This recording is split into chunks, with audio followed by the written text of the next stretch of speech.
Elementos beneficiosos.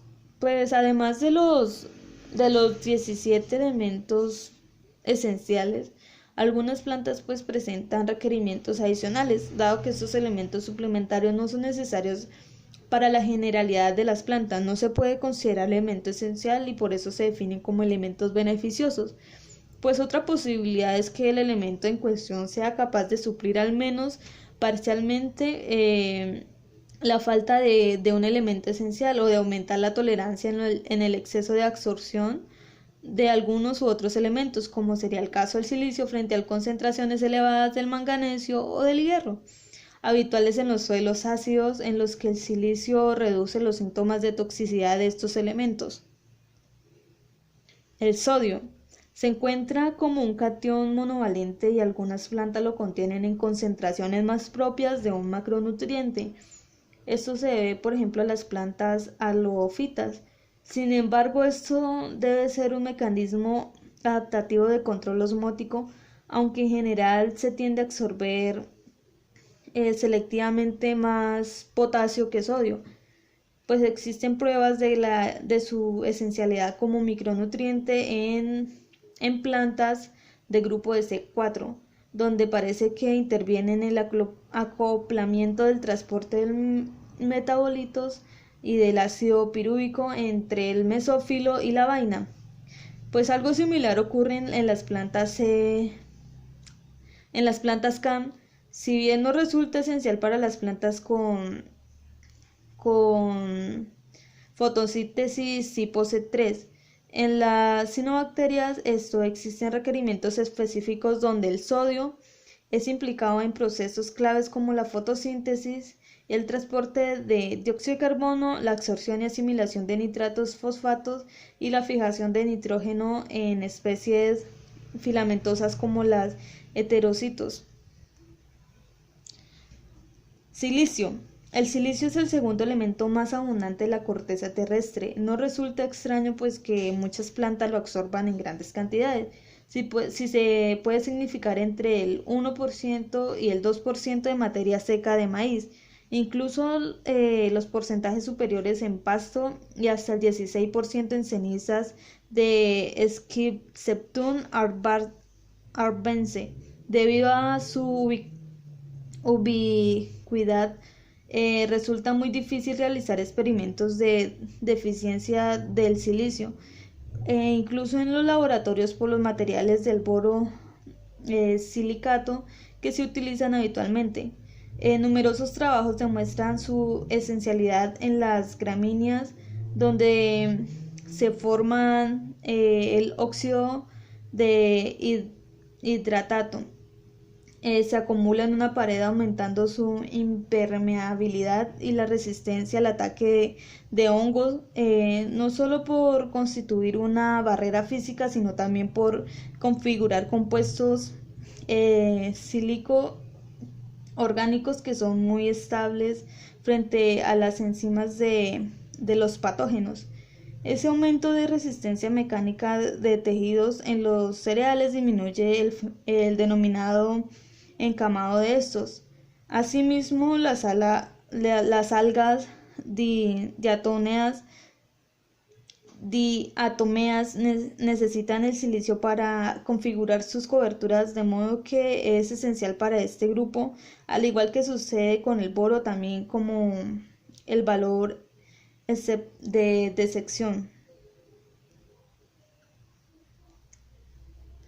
Cobalto.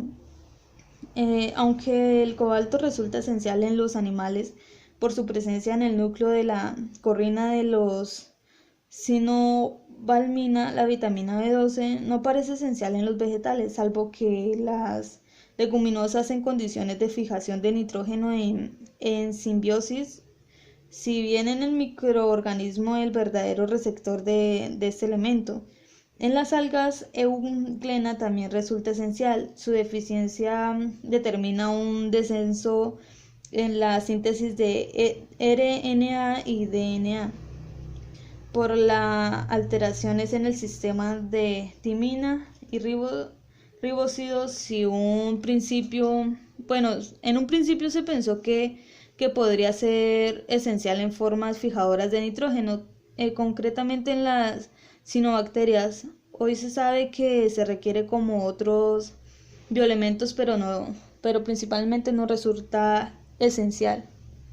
Aluminio. Se encuentra en muy bajas concentraciones en formas solubles.